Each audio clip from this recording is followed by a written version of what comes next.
안녕하세요. 아빠 매너티입니다. 오늘은 오리진 머터리얼스 3분기 실적을 정리해 볼 텐데요. 2분기 컨퍼런스콜에서 이 공장을 설계하는 과정에 인건비, 자재, 공급망 등의 문제로 생각보다 많은 자금이 투입되어 완공 시기가 지연된다고 발표를 했습니다.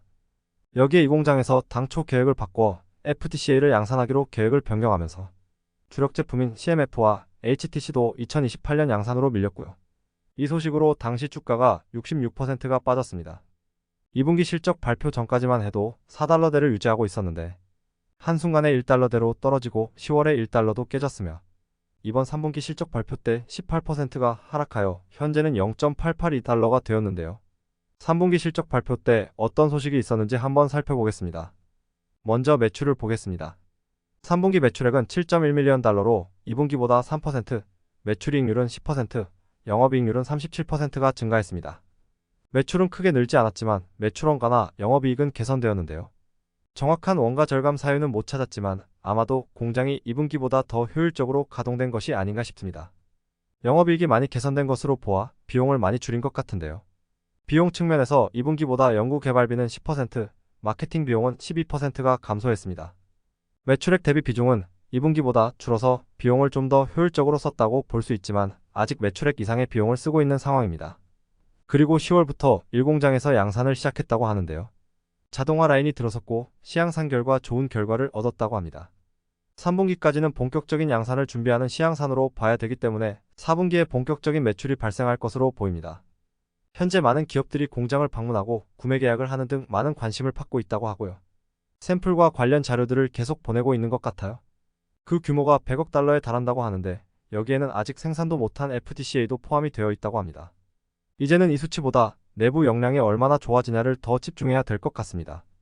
재무 상태를 보면 부채 비율이 11%까지 감소하는데요. 자본이 8%가 늘었고 부채가 44%가 줄었어요. 이건 오리진이 유가증권에 투자를 많이 했는데 만기돼서 들어온 돈도 있고 아직 팔지 않은 증권의 가치가 올라가면서 자본이 늘었습니다. 현재 오리진의 순이익은 흑자거든요. 적자임에도 자본이 늘어날 수 있는 이유입니다. 그리고 유동성은 2분기에 거의 2000%에서 3분기에 1250%까지 내려옵니다. 1000%라는 건 걱정할 필요 없는 수치이지만 감소폭이 더 커질 수 있다는 점도 유의해야 될 것 같아요. 그리고 2분기에는 재고가 0.35밀리언 달러 정도였는데 3분기는 0.82밀리언 달러까지 증가했습니다. 재고를 자세히 보면요. 이번 3분기에는 2분기보다 완제품이 반으로 줄고 원자재가 엄청 늘었는데요. 다양한 해석이 있겠지만 제 의견은 우선 원자재가 크게 늘어난 것은 수주가 많이 들어왔으니 구매를 해놓은 것 같고요. 3분기까지는 시향산이라서 여러가지를 평가하고 하느라 더 생산할 능력이 돼도 일부러 생산을 안 했고 4분기 양산을 준비하는 차원으로 보입니다. 현금 흐름은 공장을 본격적으로 가동한 2022년 4분기에 영업현금이 제일 크게 유출이 됐고 지금은 꾸준히 유출폭을 줄이고 있네요. 2023년 예상 매출은 2분기 때는 40에서 60밀리언 달러라고 했는데 이번 3분기에 25에서 30밀리언 달러로 가이던스를 하향했습니다. 이 부분 때문에 주가가 크게 감소했을 가능성이 큽니다. 대신 에비타는 2분기에 마이너스 60에서 마이너스 50밀리언 달러였는데 이번에는 마이너스 50에서 마이너스 45밀리언 달러로 상향시켰다고 합니다. 임프루브드라는 표현을 썼는데요. 이것은 솔직히 보면 매출이 감소한 만큼 변동성 비용이 줄기 때문에 당연한 이야기인 것 같습니다. 에비타익률을 보면 오히려 더 악화된 거시기에 워딩을 바꿔야 되지 않나 싶어요. 이걸 통해 4분기 매출을 역산해보면 9.3에서 19.3밀리언 달러가 나오고 이익률은 마이너스 204%에서 최대 마이너스 47%가 나온다고 볼 수 있습니다. 2분기 때 40에서 60밀리언 달러라고 가이던스 했을 때 3분기부터 본격적으로 매출이 크게 늘어나줘야 저 숫자를 맞출 수 있을 거라고 다들 생각하셨을 것 같습니다. 공장이 한 번에 팡팡 돌아가기 쉽지 않기 때문이죠. 그런데 결국 가이던스를 줄여버렸으니 주주들의 실망감이 더 커졌을 것 같아요. 제 생각에는 4분기에 19.3밀리언 달러 근처를 달성하면 매출, 수익 성면에서 엄청난 성장을 보이게 됩니다. 그러면 공장 가동 능력을 크게 높였구나. 이제 믿을 만하겠네 생각해서 주가가 오를 가능성이 높아 보이고요. 만약에 9.3밀리언 달러 근처 매출이 나온다면 시향산했을 때도 7밀리언 달러가 나오는데 양산에 많은 문제가 있겠구나라는 생각을 할 수 있을 것 같습니다. 스크립트를 보니 측정 게이지에 문제가 있어서 좋지 않은 내용도 있고 현재는 풀 생산 능력치만큼 가동되고 있지 않으며 아직 생산 데이터들도 제대로 쌓이지 않고 있다고 하는데요. 오리진 경영진은 현재의 상태에 만족한다고 하지만 좀 불안한 느낌이 있네요. 추가 소식으로는 4분기 때 오리진 2공장 건설을 위해 필요한 자본을 더 절약할 수 있는 방안에 대한 정보를 제공할 계획이고요. 현재 2공장 건설 비용이 제일 중요한 상황이기에 이번 분기에 CFO 교체도 한 것 같습니다. 매트 플라바는 잉그리디언트 웍스 CEO, 아카디아 바이오사이언스 CFO를 역임했으며 합병, 장기 프로젝트 예산 편성 등의 강점이 있다고 합니다. 발음이 맞는지는 모르겠네요. 이 공장 투자 규모가 16억 달러라고 하는데 4분기에 얼마나 줄인 수치를 보여줄지 봐야겠네요. 오리진에서는 이 공장이 다 지어지고 1단계가 가동되면 현금 흐름이 유입으로 전환될 것으로 보고 있습니다.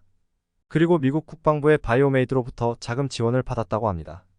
바이오메이드는 검색을 해보니 바이든 대통령이 바이오 산업에 투자를 추진하는 정책으로 국방부의 모든 규모의 바이오 산업 제조를 가능하게 하고 경쟁력을 키울 수 있는 기술 개발과 인프라 구축을 하는 역할을 하는 것 같습니다. 이 부분은 긍정적인 소식이네요. 종합해보면 이제 현실적인 부분에서 많은 것이 부딪힐 것으로 보입니다. 특히 리비안과 루시드를 보면 많은 것을 느꼈는데요. 같은 해에 상장했지만 현재 리비안은 좋은 모습을 보이고 있고 루시드는 반대의 모습을 보이고 있는데요. 앞으로 몇 년 뒤면 두 회사 모두 잘 나갈 수 있겠지만 현재 상황만 놓고 본다면 생산 능력이 확대되고 공급한 만큼 수요가 받쳐주면서 매출과 수익성이 좋아지는 선순환 구조로 리비안이 따라가고 있고요. 반면 루시드는 생산 능력을 확대하다가 수요가 안 받쳐주니 제품 가격을 낮추게 되고 수익성이 떨어지게 됩니다. 여기에 경기 침체가 지속되면서 너무 비싼 차량 가격 때문에 루시드의 수요는 회복되지 않고 있어요. 그래서 결국 목표 생산량도 줄여버립니다. 이것을 토대로 본다면 오리진도 현재는 많은 기업들의 관심도 받고 있고 수주 규모도 엄청난 상태이지만 빨리 생산 능력을 높이면서 원가를 낮춰야 선순환 구조가 일어날 것 같습니다. 만약 수율이 안 좋고 생산량도 빨리 못 늘린다면 이 공장이 완공되더라도 효율성 면에서 떨어질 수 있을 것 같아요. 4분기에 매출을 얼마나 하냐에 따라 오리진의 제조 능력을 조금이나마 알 수 있지 않을까 생각합니다. 오늘 준비한 영상은 여기까지고요. 시청해주셔서 감사합니다.